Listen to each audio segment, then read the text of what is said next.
and Super Rookie Shai Nitura. Coach, congratulations for this victory. So, what can you say about your season in general and with your Super Rookie Shai Nitura? What can you say?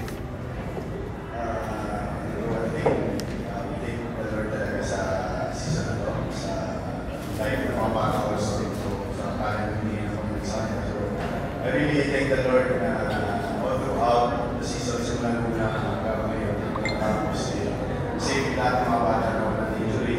Yun yung salamatan natin kasi sila next season, ready pa rin kami. So, mag-meet talaga na ito. Kasi,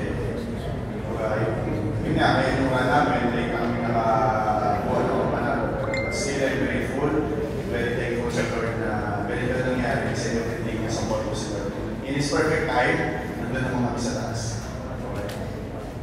Thank you, Coach. Today, we had 17 excellent sets, 4 digs, 2 service aces, 1 block, and 1 attack. So, congratulations sa rookie season mo. So, ano yung mga learnings na natutunan mo from this experience? Although hindi kayo pinalad na makapasok sa Final Four, naiangat nyo yung Adamson sa 6 wins this season. What can you say, Faith?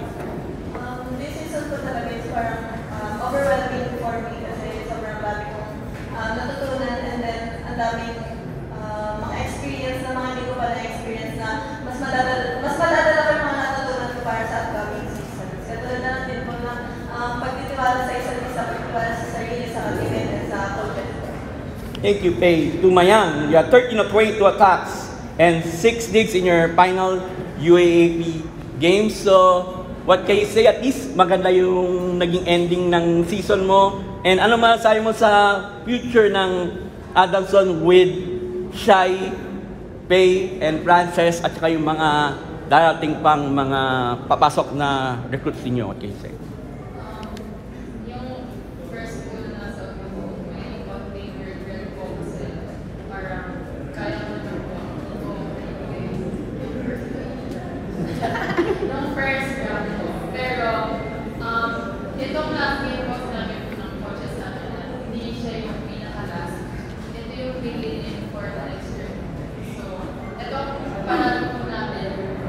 If po namin mga seniors sa kanila po, para mas po yung confidence nila for the next season. And of course po, para rin po sa sarili namin po, para po sa next na journey na tataas. Thank you, Mayang. And to Shai, you had 18 attacks, 2 blocks, 2 service aces, 9 digs, and 6 excellent receptions. You finished the season with a total of 371 points. It's a record-breaking season for you.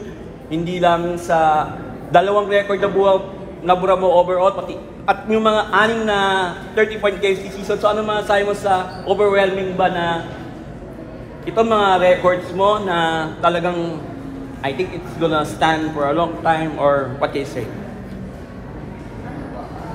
po, thank you din sa panalo ko, thank you po sa mga bonus ko na binibigay. Pero siguro ang pinaka-highlight po talaga ngayon is yung panalo namin ngayon. Kasi ano po talagang teamwork ang nangyari kanina. Talagang lahat kami, pag may hindi kumana na isa, gumagana yung isa. So pag fall down yung isa, mag-out yung isa. So thank you Lord.